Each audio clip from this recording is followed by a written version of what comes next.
First of all, I want to thank every one of you for showing up. I'm going to try and speak up a little bit so you guys can hear me, hear as much as possible. If you got questions, we'll make sure we take any questions at the end.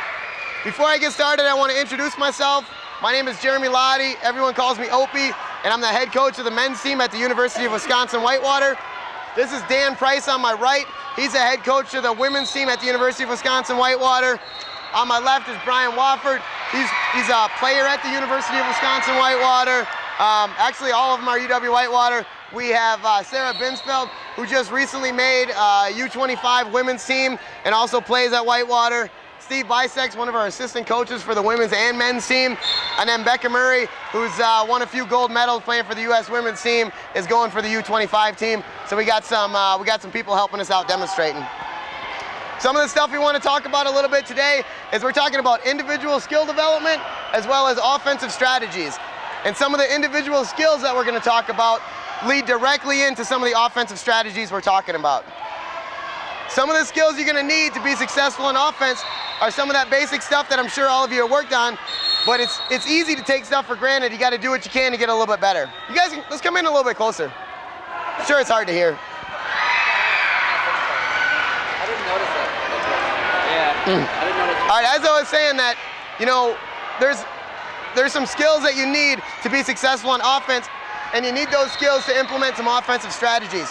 So before we start talking about, you know, what we do or what we look for on an offense to break down a defense, I want to talk a little bit about the skills that you need and how to develop those skills. One of the first skills that you got to be good at is passing, right? And everybody knows you got to be able to pass the ball. One of the biggest things in offense for wheelchair basketball is a hook pass.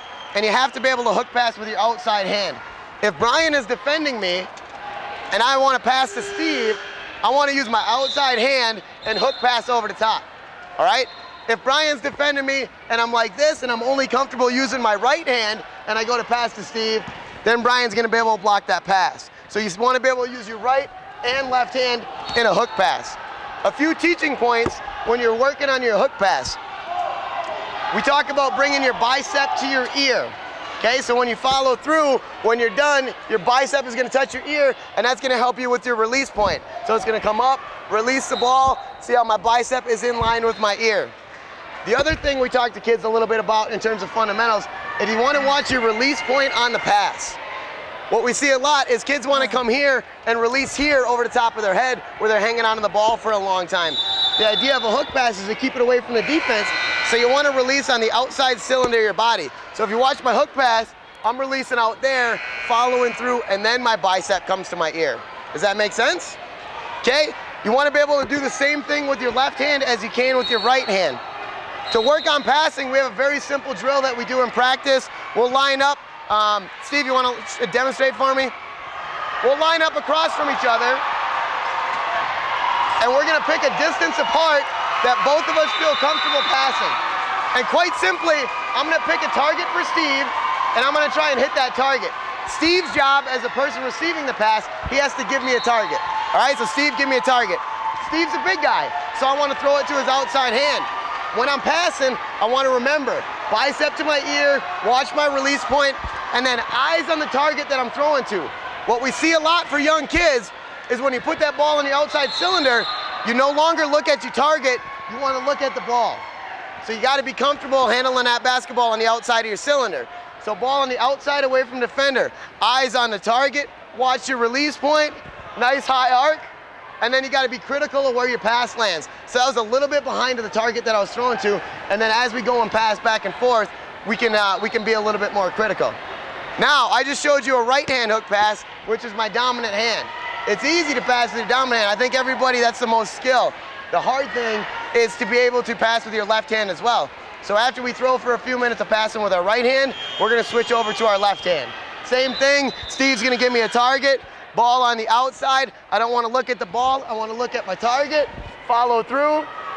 Okay, now that was a little bit deep, and then we'll make those adjustments as we go ahead and practice that. Any questions about that hook pass? There's a variety of passes that you can work on, but that hook pass is one of those ones that's going to really help you on the offensive end, especially when we talk about offensive strategies coming up here in a little bit, okay? Another one of the fundamental skills that you need before we talk about offensive strategies is dribbling the basketball. And there's a bunch of different ways that you can dribble the basketball and you can work on things. When you're working in that offensive set, there's gonna be times when you have to dribble the basketball when you're sitting still, which is what we call stationary ball handling. And there is a ton of drills that you can do to work on stationary ball handling. And I'll go through and just demonstrate a few, as simple as, you know, right hand dribble. And when you're right hand dribble, there's some cues that you gotta watch for as well. When the basketball comes up, you wanna feel the basketball with your fingertips, not with your palm. When you're pushing the basketball back down, again, it's coming off your fingertips. You're not slapping at it and coming at it with your palms. So you receive with your fingertips and push with your fingertips. Okay, so it's pretty easy to sit here and dribble, no problem. But where the trick comes in, I gotta be able to look around on the offensive end and see the other players. Okay, so it's easy to be able to dribble right and left. And then you can start working on little dribbles. Again, when I dribble really little, you wanna come off your fingertips. Okay, working on that nice soft touch. And see how long you can keep that little dribble going, right-handed, and then we work on big dribbles. And the key about big dribbling is you want to keep your hand on top of the ball. So I'm gonna dribble big, and notice my hand's still on top, and when I push, I'm pushing with my fingertips. So you should be able to do those things with your right and do them with your left, and you should be able to do them without looking at the basketball as you advance. So if I have to look at the ball, and my friend Dave Kiley over there is wide open for a layup, but I'm busy dribbling the ball like this, it doesn't help the offense at all. You gotta be able to see where your offensive players are. Some of the drills that we work on for that, we call a bounce, stop, whistle drill. And I'll have Becca Murray demonstrate that right now. What we do is she's simply gonna do down and backs up and down the floor. And what we say is if Becca's going that way, you can just go to half court backs. She's gonna dribble with her right hand.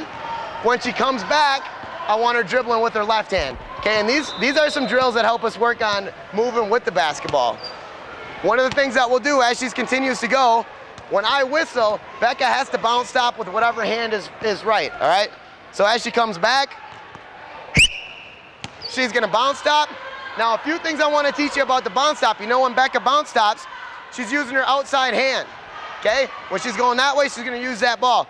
When she bounces as well, a lot of people tend to bounce stop and the ball comes back to their middle cylinder. Well, if I'm bounce stopping to keep the ball away from the defender, it's right where they can reach.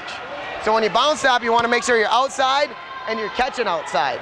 So it's going to be basketball, you, and the defender. And the other thing that you want to watch when you bounce, if you bounce it straight up and down, okay, the ball's going to go forward and you're hitting the brakes, so you're going to go backwards. So you want to dribble a little bit back towards yourself, lean back, catch the ball on the outside. You notice when Becca does it or when I'm demonstrating that I don't catch it here and then quick come and put a second hand on there. It takes a little practice, but you got to be able to handle that ball with your outside hand and be strong with it. Questions about that? So one of those drills is, like I said, doing some down and backs. You blow a whistle and then you got to bounce stop right-handed and left-handed. All right? So some stationary ball handling skills that you can do to work on dribbling. You know, the bounce stop whistle drill helps. And we talked a little bit about passing, working on our hook pass for the offensive strategies. And the last drill, the last skill you gotta have to be successful on offense is what? What's the one thing I haven't talked about? Shooting. And you notice I bring up shooting last. Because everybody comes into a gym, and what's your favorite thing to do? What's the first thing you do when you come into a gym? Is you shoot a basketball. Everybody comes in and shoots. It's easy to shoot. You can shoot around for hours. You can have lots of fun. But there's certain ways that are gonna help you more on offense, and that's why I talked about dribbling and passing first. So when you come into a gym, if you're all by yourself, find a spot on a wall, pass to that spot on the wall for a few minutes, do some dribbling drills up and down while you're moving, do some dribbling drills while you're stationary, and then get to the fun.